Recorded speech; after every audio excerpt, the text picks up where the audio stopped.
Hello everyone, welcome to our channel Life Dream Education. After long days, I will do this class. 8th class తెలుగుకి సంబంధించినటువంటి కవుల గురించి తెలుసుకుంటున్నాము. అందులో భాగంగా పాల్కూరికి సోమనాథుడి వరకు కంప్లీట్ అయిపోయింది.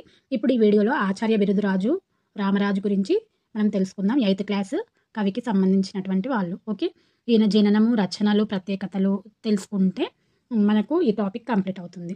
దీనికి సంబంధించినటువంటి ఇంకా వీడియోస్ కావాలంటే నేను కింద డిస్క్రిప్షన్లో లింక్స్ ఇస్తాను. 8th క్లాస్ కవులకి వెంటనే కంప్లీట్ అయినవంతా కూడా. ఇంకా మన ఛానల్ని ఎవరైనా సబ్స్క్రైబ్ చేసుకోకపోతే వీడియోస్ చూసి నచ్చితే లైక్ చేయండి, షేర్ చేయండి, ఇంకొకరికి ఉపయోగపడుతుంది అనుకుంటే షేర్ చేయండి, అలాగే సబ్స్క్రైబ్ చేయండి. Okay, let's get start the video. Acharya Birudaraju Ramaraju గారు ఇతను వచ్చేసి వరంగల్ అర్బన్ డిస్టిక్లో దేవునూరు గ్రామంలో జన్మించడం జరిగింది. వరంగల్ అర్బన్ దేవునూరు గ్రామంలో జన్మించడం జరిగింది.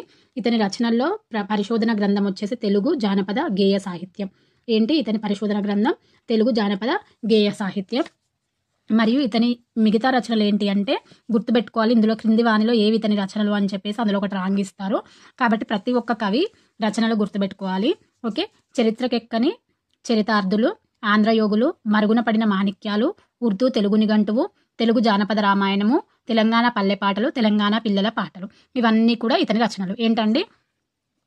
చరిత్రకెక్కని చరితార్థులు, ఆంధ్రయోగులు, మరుగున పడిన మాణిక్యాలు, ఉర్దూ తెలుగు నిఘంటువు, తెలుగు జానపద రామాయణం, తెలంగాణ పల్లెపాటలు, తెలంగాణ పిల్లల పాటలు. అంతేకాకుండా ఈయన పరిశోధన గ్రంథం ఏంటి? తెలుగు జానపద గేయ సాహిత్యం. ఇవి ఇతని రచనలు. ఇతని ప్రత్యేకతలు చూసినట్లయితే తెలుగు జానపద సాహిత్యం అనగానే గుర్తొచ్చే వాళ్ళు కవుల్లో ఎవరు అంటే ఆచార్య బిరుదురాజు రామరాజు గారు గుర్తొస్తారు. తెలుగు జానపద సాహిత్యం అనగానే వెంటనే మనకు గుర్తొచ్చే వాళ్ళు ఆచార్య బిరుదురాజు రామరాజు గారు. ఇతను దేంట్లో ప్రసిద్ధుడు అంటే కవిగా, పరిశోధకుడుగా, అనువాద రచయితగా అండ్ సంపాదకుడిగా ఇతను ప్రసిద్ధుడు. కవిగా, పరిశోధకుడిగా, అనువాద అంటే ట్రాన్స్లేషన్ ఆథర్గా, సంపాదకుడిగా ఇతను ప్రసిద్ధుడు అనమాట. అంతేకాకుండా ఓయూలో ఉస్మానియా యూనివర్సిటీలో ఇతను తెలుగు శాఖ అధ్యక్షుడిగా పనిచేశాడు అండ్ తెలుగు శాఖలో డీన్గా కూడా పనిచేయడం అనేది జరిగింది. ఇవి ఇతని ప్రత్యేకతలు. దీంతో ఆచార్య బిరుదురాజు రామరాజు గురించి కంప్లీట్ అయిపోయింది. నెక్స్ట్ వీడియోలో నెక్స్ట్ కవి గురించి చూద్దాం. అప్పటి వరకు ఛానల్ని చూస్తూనే ఉండండి. సబ్స్క్రైబ్ చేయడం మాత్రం మర్చిపోకండి.